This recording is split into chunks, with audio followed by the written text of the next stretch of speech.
વડોદરા ચોદ સ્થિત Pacific school of engineering દ્વારા વાર્ષિક સાંસ્કૃતિક કાર્યક્રમ ઉત્સવ 2025નું ભવ્ય આયોજન કરવામાં આવ્યું। આ કાર્યક્રમમાં વિદ્યાર્થીઓ તેમજ ફેકલ્ટી મેમ્બર્સ દ્વારા વર્ષ દરમિયાન શૈક્ષણિક, રમતગમત, ટેકનિકલ ફેસ્ટિવલ અને સાંસ્કૃતિક પ્રવૃત્તિઓમાં હાંસલ કરાયેલા વિશિષ્ટ સિદ્ધિ માટે તેમને સન્માનિત કરવામાં આવ્યા હતા। કાર્યક્રમના મુખ્ય મહેમાન તરીકે મેયર શ્રી દક્ષેશભાઈ માવાણી અને સુરત શહેરના પોલીસ કમિશનર શ્રી અનુપમસિંહ ગેહલોતને આમંત્રિત કરવામાં આવ્યા હતા। શ્રી ગેહલોતે વિદ્યાર્થીઓ સાથે સંવાદ કરી તેઓને તેમની કારકિર્દી અંગે માર્ગદર્શન આપ્યું હતું અને કૌશલ્ય વિકાસનું મહત્વ સમજાવ્યું। થોડા ગુજરાતી हिंदी मिक्स કરીને બોલીશ, બરાબર છે?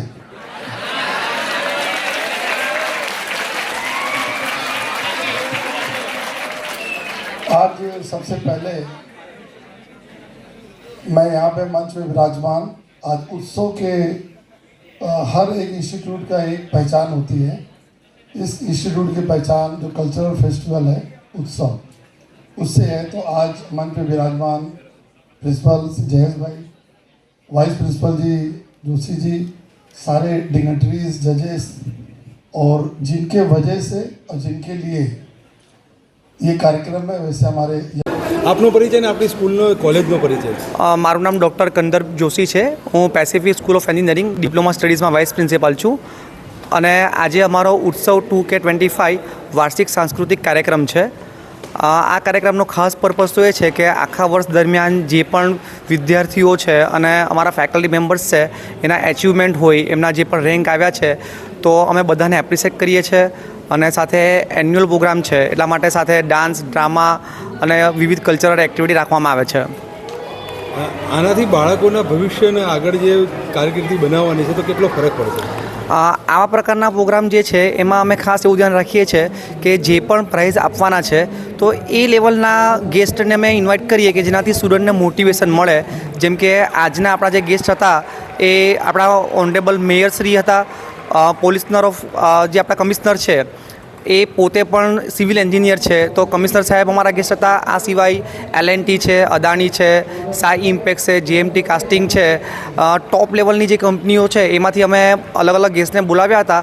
તો સ્ટુડન્ટને એનાથી મોટિવેશન પણ મળે છે અને એમની કારકિર્દીને આગળ લઈ જવા માટે પ્રેરણા પણ મળે છે। વાત કરીએ તો પોતાના જે ફેકલ્ટી આવેલી છે બહારથી જે બોલાવી છે, જે ઇન્ડસ્ટ્રીઝમાં કામ કરે છે, એના અનુભવો જો વર્ણન થતું હોય છે તો બાળકોમાં કઈ રીતનું પેલું જોવામાં આવે છે? હા, જેમ કે આપણા જે ગેસ્ટ છે એમણે જે સ્પીચ આપી તો એમણે એવું સમજાવ્યું કે ડિપ્લોમા લેવલ ઉપર સ્કિલનું કેટલું ઇમ્પોર્ટન્સ છે અને આજે ઇન્ડસ્ટ્રીમાં એની કેટલી ડિમાન્ડ છે અને વિદ્યાર્થીઓને એવું સમજાવ્યું છે કે એકેડેમિક્સ તો છે જ પણ સાથે સ્કિલ ડેવલપમેન્ટ વધારે જરૂરી છે અને આગળ શું કરવું જોઈએ એ અંગે ગાઈડન્સ પણ એમને આપ્યું છે। છેલ્લો પ્રશ્ન, આપની કોલેજ, એન્જિનિયરિંગ કોલેજ, સ્કિલ ડેવલપમેન્ટમાં શું કયા મુદ્દા મહત્ત્વના ધ્યાન રાખીને ભણાવે છે? હા, અમે રેગ્યુલર એકેડેમિક્સમાં તો અમારું રિઝલ્ટ ઘણું સારું આવે છે। જેમ કે આ વખતે જસ્ટ હમણાં MSc IITના રિઝલ્ટ ડિક્લેર થયા છે તો અમારો સ્ટુડન્ટ છે એ ગુજરાતમાં પ્રથમ છે, ટોપ 10માં બીજા 2 સ્ટુડન્ટ છે, પ્લસ જે લેટેસ્ટ ફર્સ્ટ યરના રિઝલ્ટ ડિક્લેર થયા હતા એમાં અમારું પ્રથમ વર્ષ જે છે ડિપ્લોમાનું એ આખા ગુજરાતમાં પ્રથમ આવ્યું છે।